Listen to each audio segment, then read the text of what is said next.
नमस्कार दोस्तों, मैं आप सभी का स्वागत करता हूं हमारे ऑडिबल वीडियो में। और आज बात करेंगे स्लीपिंग फेज़ के बारे में।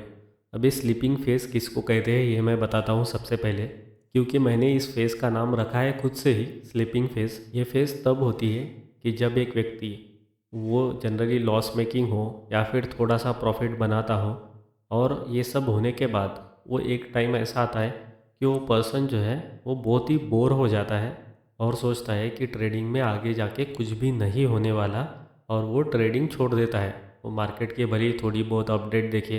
कभी कभी ऐसा भी होता है कि वो पर्सन मार्केट की कुछ भी अपडेट ना देखे, एकदम पूरा दूर हो जाए मार्केट से। कभी भी पता करने की कोशिश ना करे कि यह इंडेक्स हमारे कहाँ पे चल रहे हैं, क्या प्राइस है, करंट मार्केट बुलिश है बियरिश है।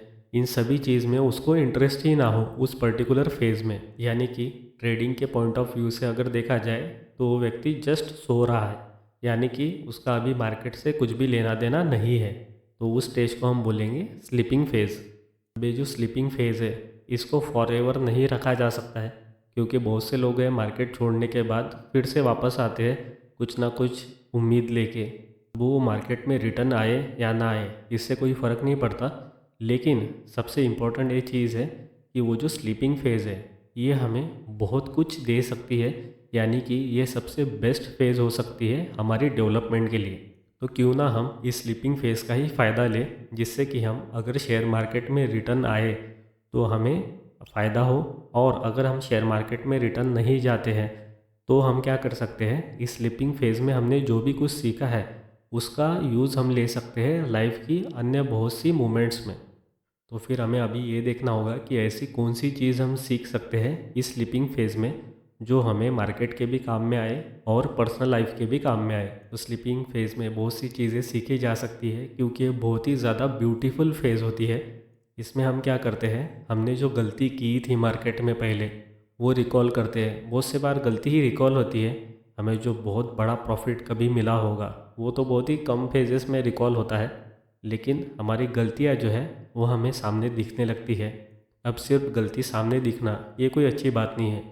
उस गलती को कैसे हम सामने जाके ना करें, मार्केट में आए तो भी या फिर मार्केट में नहीं आए तो भी वो गलती हम पर्सनल लाइफ में ना करें, इस चीज़ पे हमें ज़्यादा फोकस देना होता है। जैसे कि एक एग्ज़ाम्पल ले लेते हैं कि हो सकता है आपने कहीं से भी सुन के किसी के कहने पे बहुत बड़ा लॉस कर लिया हो कभी, और आपकी वजह से और किसी लोगों का लॉस हुआ हो। ऐसा हो सकता है, राइट? मतलब आपने सुनी सुनाई चीज़ पे भरोसा करके खुद का पैसा गंवाया। ऐसा अगर आपको कोई इंसिडेंस याद आता है इस स्लीपिंग फेज़ में, तो आप क्या कर सकते हो, उसको रिकॉल कर सकते हो और ये सोच सकते हो कि जस्ट किसी के कहने पे आपने कुछ डिसीजन लिया जिससे आपका ही लॉस हुआ।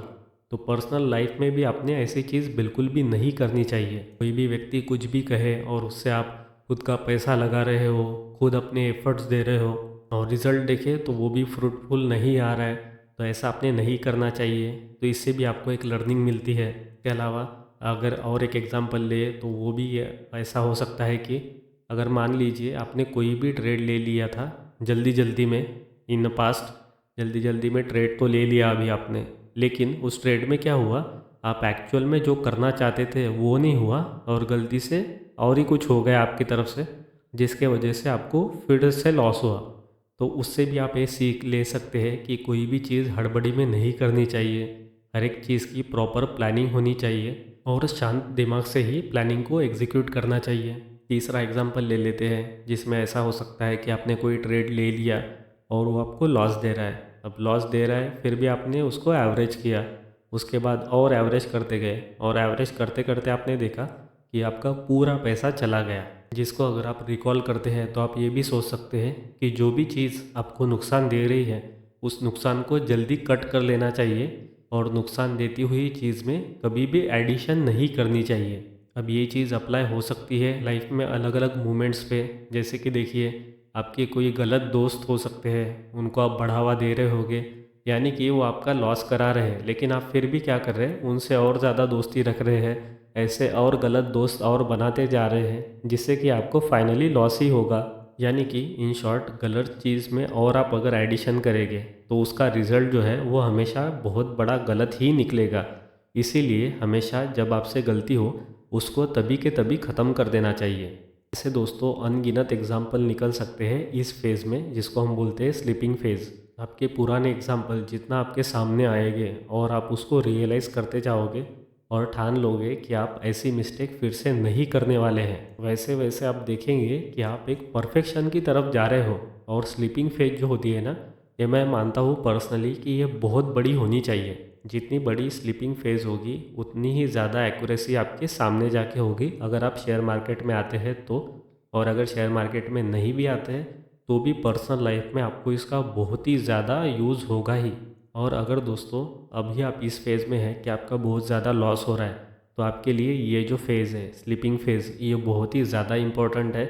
इसको पहले एक्सेप्ट कीजिए, इसके बाद जो है आप में जो ट्रांसफॉर्मेशन होता है वो आना शुरू हो जाएगा।